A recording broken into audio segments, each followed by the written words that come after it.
El neomarxismo, cultura y educación.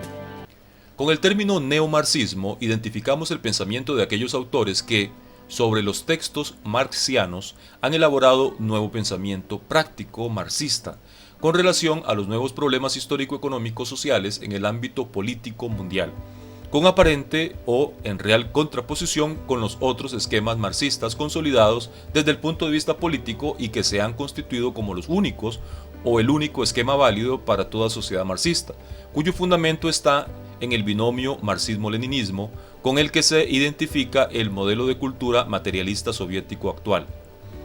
Desde el punto de vista pedagógico, este marxismo oficial se ha caracterizado por una concepción educativa de tipo rígidamente transmisivo, que tiende hacia la conservación de una sociedad rigurosamente estructurada en la cual el partido, por medio de sus propios aparatos periféricos o maquinaria externa al deseo de la realidad social de la colectividad, delinea, aún en los mínimos particulares, el comportamiento de los ciudadanos. Después de más de 100 años de la publicación del manifiesto del Partido Comunista, es difícil establecer cuáles sean las herejías del pensamiento marxista. Probablemente el mismo Marx fue herético de sí mismo cada vez que se contradecía. Aún más, para los heréticos es necesario disentir o contradecir una verdad, pero ¿no es cierto que el mismo marxismo ha afirmado con fuerza el concepto hegeliano de la dialéctica, mediante el cual la verdad está siempre en un continuo hacerse? Entonces el término herejía se refiere solo a todo lo que disiente de Moscú y de sus satélites en materia política, económica y cultural. En este marco de problemas reales e históricos se inscribe el amplio movimiento que aquí llamamos neomarxismo, el cual se caracteriza por su apertura intelectual y hasta socioeconómica dentro de las sociedades en las cuales participa y busca nuevos modelos de marxismo que se ajusten a condiciones históricas concretas. Un movimiento representativo del neomarxismo es el eurocomunismo, con sus correspondientes seguidores en diferentes latitudes. Una clara exigencia suya es la de instaurar el marxismo no siguiendo los patrones oficiales, sino utilizando otras armas, la cultura. Dentro de este contexto, el tema de la educación y el compromiso de los intelectuales marxistas adquiere nuevos matices sumamente polémicos. Antonio Gramsci y Roger Garaudi son dos autores que, reflexionando sobre los textos marxianos, elaboran nuevas formas de apertura del marxismo en Occidente. Antonio Gramsci, 1891-1937. Vida y obras de Antonio Gramsci. Nació en Ales, Cerdeña, el 22 de enero de 1891. Su padre fue Francesco Gramsci y su madre Pepina Marcias, hija de un recaudador de impuestos. Antonio fue el cuarto de una familia de 7 hijos. Fue inteligente y dedicado estudiante, además un incansable lector. Tenía una clara vocación intelectual que su madre, a pesar de las dificultades económicas, no se atrevía a interrumpir. Antonio Gramsci se trasladó a Cagliari para concluir el bachillerato en compañía de su hermano socialista Genaro. Ahí se dedicó a la lectura de las obras de Marx, Gaetano Salvemini y Benedetto Croce, el eminente filósofo napolitano. Además participó en discusiones en el Círculo de Amigos Socialistas. En 1911 entra a la Universidad de Turín, Facultad de Letras, sección de Filosofía Moderna. Aquí conoce a Palmiro Togliatti, fundador del Partido Comunista Italiano, entonces estudiante de leyes. Durante este periodo se afilia al Partido Socialista en 1914 y colabora con el Grido del Popolo, el Grito del Pueblo. La salud de Gramsci no era buena, por lo que interrumpe sus estudios universitarios definitivamente a partir de 1915.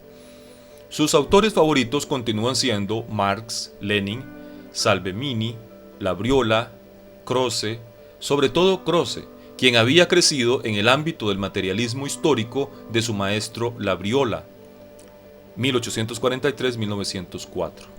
Pero ahora se orienta hacia un neo-hegelianismo historicista, más acorde con la cultura latina que la que podía extraerse del filósofo de Berlín. Entre los años 1915 y 1916, Gramsci tiene una gran actividad intelectual que lo lleva a formular con claridad lo que será en adelante el fundamento básico de su socialismo.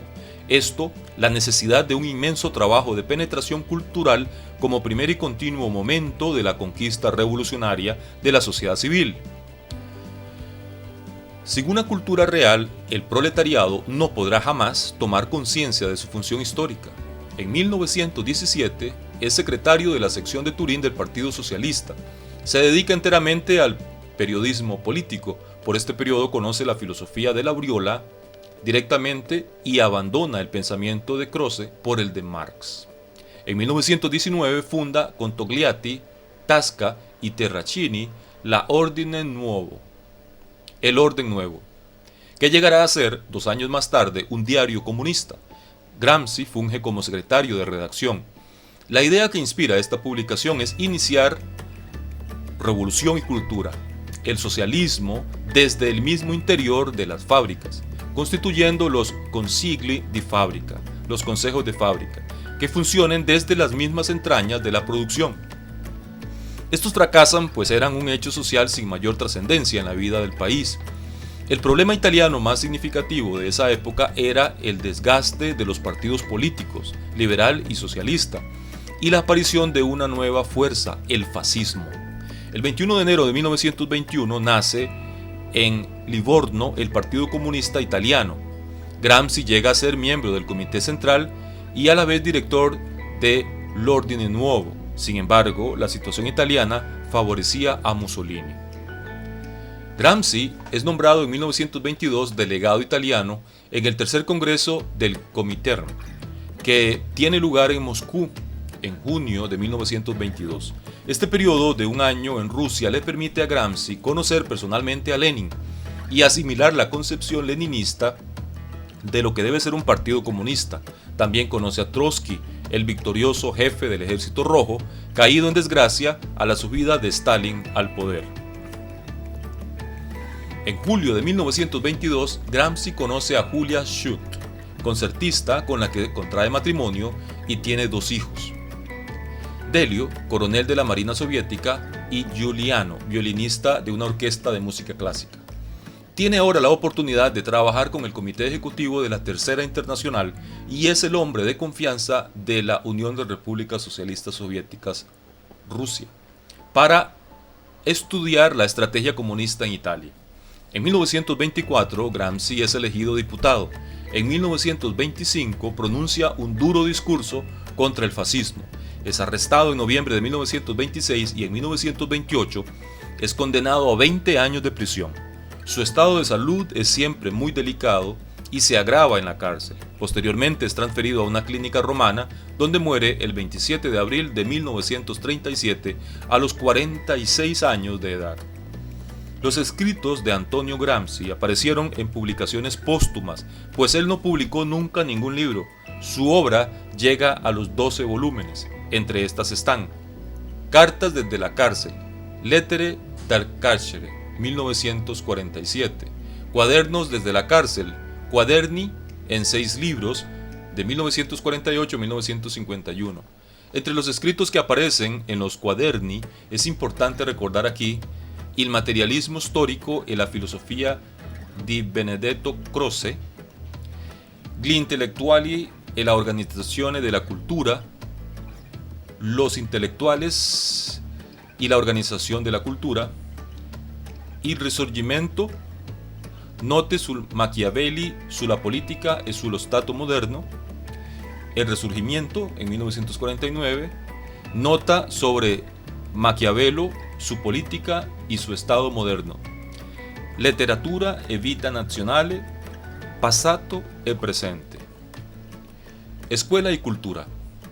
Los intereses pedagógicos de Gramsci, si bien muy dispersos a través de su obra, adquieren un particular relieve en los años de su larga vida en la cárcel bajo 2 claros perfiles: aquel personal de una paternidad impedida en su realización, interés que se hace patente en su epistolario con su mujer, Lettere dal carcere, y el más general, su interés por la investigación teórico-práctica y la función de la cultura, su organización y el papel de los intelectuales.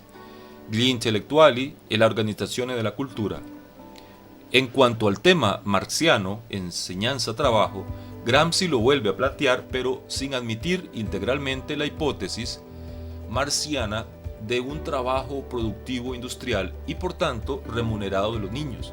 Para Gramsci, el trabajo es inherente a la enseñanza, o sea, se trata de algo asumido en el interior del contenido y el método de la enseñanza. En Gramsci se da la integración del trabajo como momento educativo dentro del proceso totalmente autónomo y primario de la enseñanza. De este modo, Gramsci, siempre dentro de la línea marxista, abre nuevas fronteras de interpretación, de aquí su neomarxismo, y sitúa el concepto y la actividad del trabajo como principio educativo inmanente de la escuela elemental. El concepto de la actividad del trabajo, actividad teórico-práctica, escribe Gramsci, es el principio educativo inmanente de la escuela elemental como el orden social y estatal, derechos y deberes. Lo es al trabajo introducido e identificado con el orden natural. El concepto de equilibrio entre orden social y orden natural descansa sobre el fundamento del trabajo, en la actividad teórico-práctica del ser humano, que crea los primeros elementos de una intuición del mundo, liberada de la magia y de la brujería. Le da la base para el desarrollo ulterior de una concepción histórica dialéctica del mundo capaz de comprender el movimiento y el devenir para valorar la suma de esfuerzos y sacrificios que ha costado el presente al pasado y los que el porvenir está costando al presente, para concebir la actualidad como síntesis del pasado de todas las generaciones pasadas que se proyectan en el futuro. Este es el fundamento de la escuela elemental. Este planteamiento recuerda a Marx en su concepción del trabajo, también como relación instituida inmediatamente entre sociedad y naturaleza, para transformar la naturaleza y socializarla, y que es la base del equilibrio entre el orden social y el orden natural.